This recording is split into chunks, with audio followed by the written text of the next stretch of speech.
ओम शांति। आज का वरदान है भगवान के वरदान अपने बच्चों के प्रति। डेट 20 अक्टूबर 2021। अपने श्रेष्ठ व्यवहार द्वारा सर्व आत्माओं को सुख देने वाली महान आत्मा भाव। अपने श्रेष्ठ व्यवहार द्वारा सर्व आत्माओं को सुख देने वाले महान आत्मा। हमें भगवान ने तीनों लोकों का, तीनों कालों का ज्ञान दिया है। तो इसके आधार पर हम ये चेक करेंगे 5000 साल में आत्माओं का श्रेष्ठ व्यवहार क्या है। बिजनेस, मनुष्य आत्मा यही चाहता है कि वो बिजनेस में ज्यादा से ज्यादा प्रॉफिट हो। संगम युग में ऐसा एक बिजनेस है, एक इन्वेस्टमेंट करने से पदमापदम रिटर्न में मिल जाता है। तो जिसमें ज्यादा प्रॉफिट है उसमें ही इन्वेस्टमेंट करते हैं। बाबा कहते हैं अपने संकल्प, समय, विश्वास, कर्म, कर्मेंद्रिया, कर्मों का फल सब ईश्वरीय कंपनी में क्या करना है, इन्वेस्ट करना है। तो ऐसे व्यवहार, ऐसा व्यापार करो ताकि इस दुनिया के सर्व आत्माओं आपके कंपनी का आइटम, मनुष्य आत्माओं के लिए कुछ बिजनेस रखेंगे तो सारा आइटम सभी लोग खरीद नहीं कर सकते। तो ऐसे व्यवहार स्टार्ट करो कि दुनिया के सारे आत्माएं, पंच तत्व, जड़ चीज भी वो आइटम ले। तो कौन सा है वो बिजनेस? भगवान में जो सुख है, उस सुख के लिए भूखे हैं सारे आत्माएं। मनुष्य आत्माएं सहित सारे आत्माएं उसके लिए ढूंढ रहे हैं। तो वो सुख देना है तो एक न एक जगह पर उसका प्रोडक्शन तो करना पड़ेगा। कराने वाले व्यक्ति चाहिए, जगह चाहिए, फैक्ट्री ओपन करना चाहिए, सेल करना चाहिए, ये सभी है ना। के साथ वो बिजनेस के लिए समय भी देना पड़ता है, रजिस्ट्रेशन करना पड़ता है। तो ये सभी ईश्वरीय गवर्नमेंट का है। गवर्नमेंट भी उनका है, मालिक भी वही है, जगह भी उनका है, बिजनेस भी उनका है, एडवर्टाइजमेंट भी उसका है, सेल भी वो करता है और प्रॉफिट मुझे मिलता है। तो देखिए कितना अच्छा व्यवहार, श्रेष्ठ व्यवहार। बिजनेस तो बहुत बड़ा बिजनेस है, लेकिन प्रॉफिट बहुत ज्यादा है। बाबा कहते हैं सर्व आत्माओं को सुख देने के लिए जब आप निमित्त बनेंगे, देने वाला भगवान है और आप महान बन जाए। दुखदाता भगवान है, आप मास्टर दुखदाता बन जाए। बाबा इस वरदान में यही कह रहे हैं बच्चे, इस दुनिया में श्रेष्ठ व्यवहार, व्यापार सिर्फ भगवान ही कर सकता है, क्योंकि उनके प्रोडक्ट के लिए आज दुनिया में बहुत डिमांड है। जिस चीज का जो डिमांड है वो चीज आपके पास में है, तो लोग भाग भाग कर वो लेने के लिए आ जाए। तो अभी सोचो, आपको कहाँ इन्वेस्टमेंट करना है, बिजनेस में या लैंड में, या बैंक में एफडी रखना है, या आरडी अकाउंट, या शेयर मार्केट में, या डिबेंचर, कहाँ इन्वेस्टमेंट करना है। तो थोड़ा समय इन्वेस्टमेंट करेंगे तो भी 5,000 साल के लिए रिटर्न में मिलता रहेगा। बाबा यही कहते हैं, जो सत्य है, जो सच्चाई है, जो सत्य सुख है, वही श्रेष्ठ व्यवहार है। उसमें समय देकर तो देखो। हम क्या कहते हैं, नहीं नहीं बाबा, हमको तो बिजनेस में भेज दो ना, जो प्रॉफिट आता है ना, उससे हम क्या करते हैं, आपके बाबा के सेंटर पर नारियल बेचते हैं, दाल बेचते हैं, चावल बेचते हैं, पैसा देते हैं, केस देते हैं, बिल्डिंग बना कर देते हैं। बाबा कहता है बिल्डिंग के बदले में बिल्डिंग मिलेगा, चावल के बदले में चावल मिलेगा, सुख के बदले में सुख मिलेगा। तो ये आप डिसाइड करो आपको क्या करना। ठीक है, नियम है। सुख के लिए सुख मिलेगा, धन के लिए धन मिलेगा, मन के लिए मन मिलेगा। बच्चे 5,000 सालों में इंद्रियों का सुख का अनुभव तो कर लिया। अभी सारे मनुष्य आत्मा है, मन के सुख के भिखारी हैं। स्थूल सुख तो बहुत सारे लोगों के पास, वो भी परमात्मा से मांगते हैं, मुझे घर बना के दे दो, व्हीकल दे दो, वो भी दे रहा है, लेकिन फिर भी उससे वो आत्माएं संतृप्त नहीं है, जब तक आत्मिक सुख, मन का सुख उसको नहीं दिखता। साथ साथ आप पहले उस सुख का अनुभवी बनो। तो अभी आप डिसाइड करो, आपको महान बनना है तो क्या व्यवहार करना है, और 5,000 साल के अनुभव ज्ञान के आधार पर श्रेष्ठ व्यवहार समस्या है, ताकि सर्व आत्माओं तक का बेनिफिट पहुंचाए। जो महान आत्माएं होती हैं, उनके हर व्यवहार से सर्व आत्माओं को सुख का दान मिलता। अब कहाँ भी हो, कुछ भी कर्म करो, उस कर्म से रूहानी सुख उन आत्माओं तक जाकर पहुंचना चाहिए। इसलिए तो वो स्पेशल है ना, महान है ना। लौकिक सुख तो देने वाले बहुत सारे आत्माएं हैं, मनुष्य आत्मा, लेकिन उसमें से आप सेलेक्टेड, कोटों में कोई, कोई में भी कोई, कोई में भी कोई क्यों हो आप? You are special. भगवान को तो हजारों लाखों लोगों ने पहचाना, लेकिन उस भगवान के आगे, निराकार शिव के आगे कोई मांग रहे हैं, कोई आगे खड़े हैं, कोई बाजू में खड़े हैं, और खुद थोड़े अंदर जाकर मुझे दे दो, बस हो गया, चैप्टर क्लोज, मुझे मिलना है। और थोड़े आत्माएं ऐसे हैं, बाबा सारे दुनिया को दे दो ना, मुझे कुछ भी नहीं चाहिए, ना आपका सत्युग, ना आपका सिंहासन, मुझे कुछ भी नहीं चाहिए।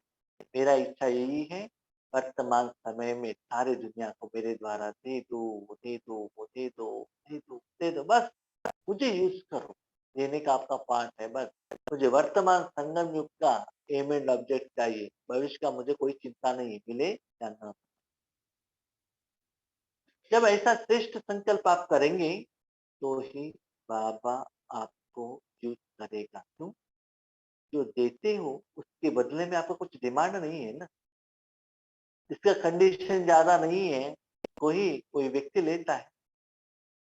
तो बाबा कहते हैं ऐसे सर्व आत्माओं को दान, सुख दान देने का ही संकल्प व्यवहार करते रहे।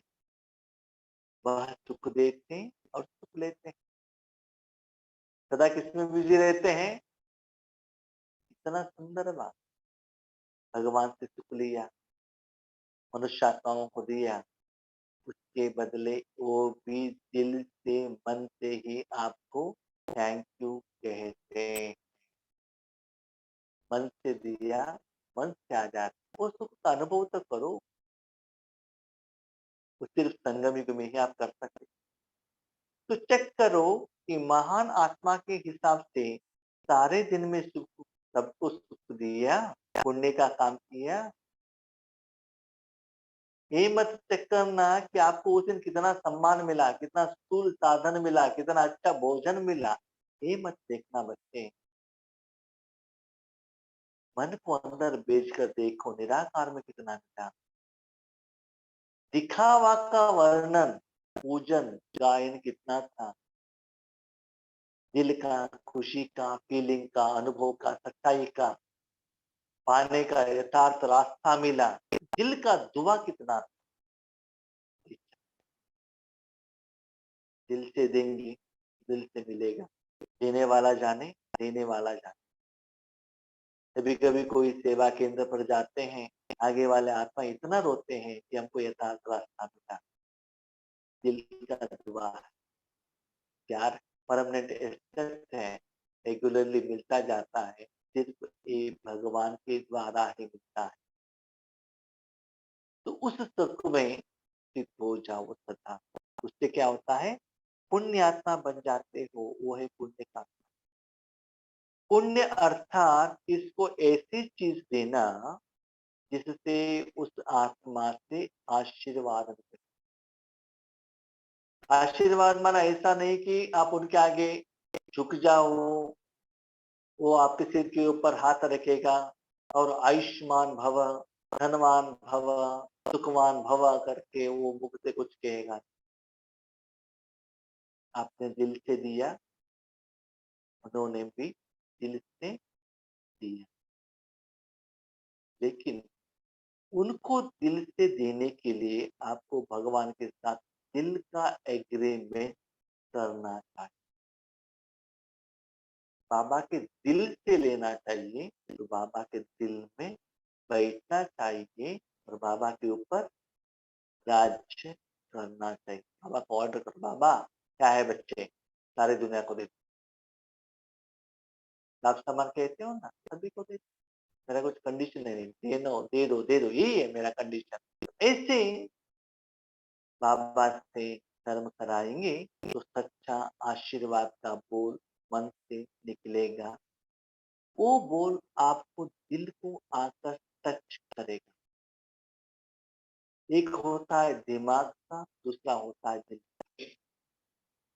जो दिल से देते हैं उनको दिल से मिलता है, जो दिमाग से देते हैं तो दिमाग का मिलता है। तो 5,000 साल में भी 2,500 साल दिमाग का ही देखा था, मुझे क्या मिलता है स्थूल में। अभी तो एटलीस्ट दिल का सौदा करो ना। तो चेक करो कि हर आत्मा से आशीर्वाद मिल रही है। चेक करो ना। चेक करना है बाबा, मशीन तो भेजो ना। मशीन भेजेंगे तो चेक कर सकते हैं। बाबा ने कहता है, बाबा कहते हैं बच्चे मशीन नहीं है क्या। जब आपने जन्म दिया लिया, बर्थडे गिफ्ट में मैंने चेकिंग मशीन दिया है, उसको यूज नहीं कर रहे हो तो खराब कर लिया तो मैं क्या करूं। देखो आत्मा निराकार, परमात्मा निराकार, उन्होंने जो गिफ्ट दिया चेकिंग मशीन वो भी निराकार, रिपोर्ट भी निराकार। गुड़ जाने, गुड़ का गुत्ती जाने, मैं जानू मेरा बच्चे जाने। चेकिंग मशीन यूज ही नहीं कर रहे हो और पूछ रहे हो चेकिंग मशीन दे दो। इसका मतलब क्या है, चेकिंग मशीन क्या है आपको मालूम ही नहीं है। ये याद भी नहीं है कि बाबा ने एक गिफ्ट दिया था, साधन दिया था, उसे हर रोज यूज करने के लिए दिया। मेरे बच्चे इतना बुद्धिमान है, इतना अटेंटिव है। जब एक बार पता चलेगा कि मुझे बीपी और शुगर है, मशीन लाकर घर में रखते हैं, दिन में 4 बार चेक करते हैं, शुगर कैसा है, बीपी कैसा है, बीपी कैसा है, शुगर कैसा है, वेट कितना है, सारा मशीन लाते हैं और चेक करते हैं। और ये चेकिंग मशीन के बारे में बाबा मशीन कहाँ है बाप को पूछते हैं। देखिए कितना बुद्धिमान बच्चे हैं। शरीर के लिए कुछ हो गया तो उसको टेस्ट करने के लिए कितना अटेंशन रहता है।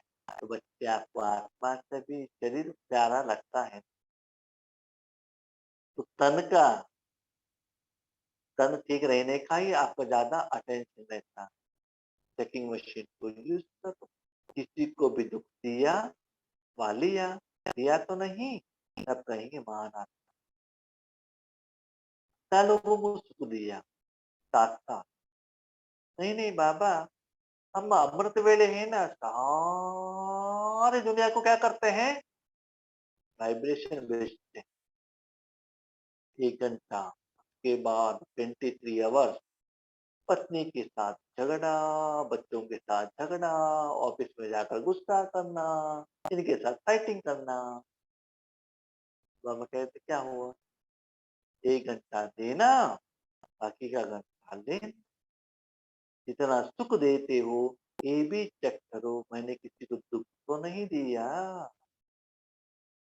इसलिए हम क्या कहते हैं, अमृत वेले में बहुत अच्छा योग होता है, लेकिन उसके बाद डाउन हो जाता है। क्यों? क्योंकि जो कमाया है वो साथ खाली हो जाता है। सुबह पुण्य का काम किया, बाद में श्राप लिया, तो क्या होता है, रात को आने तक श्राप ही ज्यादा हो जाता है, पुण्य खत्म होता है। तो ईश्वरीय इस नशे के सुख का डायमंड संगम युग का जिंदगी हम बिता नहीं सकते हैं, तो ईश्वरीय सुख का संसार का मजा नहीं आएगा। अभी अभी प्रॉफिट, शाम को आने तक जीरो बैलेंस, कुछ भी है नहीं। अब इतना साल से पुरुषार्थ कर रहे हैं, अमृत वेले उठ रहे हैं, मुरली सुन रहे हैं, लेकिन कुछ अनुभव भी क्यों नहीं होता है। ये कारण आज के बाबा का स्लोगन, करने के बाद सोचना ही पश्चाताप का रूप। करने के बाद सोचना भी पश्चाताप का रूप। तो कब सोचना है, करने से पहले सोच। बाबा सुंदर कहता है, बच्चे आप सोचो मत, सोचने का काम भी मुझे दे। क्यों, क्या, कब, कैसे, वो सोचने का काम भी क्या करो मुझे। ओके, मैंने बाबा को दे दिया है तो बाबा ठीक है। बाबा ठीक करेगा करके आराम से मत बैठना। हम रेलवे स्टेशन, रेलवे पर बैठे हैं, ट्रेन पर, स्टॉप जब आएगा बाबा सोचेगा, अरे बाबा के ऊपर स्टॉप पर बैठ जाएंगे तो ट्रेन निकल जाएंगे। तो किस बात से बाबा को सोचना है, कब आपको सोचना है, ये आपको डिसाइड करना पड़ता है। ईश्वरीय सेवा, ईश्वरीय बात, रूहानी बात आता है, बाबा को सोचने का चांस। जब शरीर का व्यवहार आता है तब आपको वहां रहना पड़ता। जब ईश्वरीय ज्ञान सुनाने का बात आता है, विश्व परिवर्तन की बात आता है, आत्मिक व्यवहार आता है, उस कर्म के लिए भगवान एक्सपर्ट है, तो उसको वो जिम्मेवारी दे दो ना। जब बिल्डिंग बनाने का बात आता है, इंजीनियर एक्सपीरियंस है, उसके बारे में सोचने का जिम्मेवारी उनको दे दो। उसमें आप एक्सपर्ट नहीं हो, जिसमें जो एक्सपर्ट है वही ड्यूटी उनको दे दो ना। इसीलिए सोचना नहीं है, सोचने का काम भी किसको देना है, बाबा को देंगे, तो पश्चाताप आपकी जिंदगी में नहीं आता। लेकिन हम क्या करते हैं, काम करने के बाद ऐसा तो नहीं होना चाहिए था, सपो कोई भी कर्म आपने बाबा को कहकर कहा किया है तो सोचने का बात नहीं। क्यों, भगवान को कहा है, भगवान ने किया है। जैसे कि भीम कहता है ना, जब भीम अपने गदा से दुर्योधन के ऊपर वार करता है तो दुर्योधन का कमर टूट जाता है। उसी समय पर ये दोनों को जो गदा युद्ध सिखाया था बलराम आता है, तो कहता है, क्या कहता है, गदा युद्ध में ये नियम नहीं है कि कमर के ऊपर वार करें।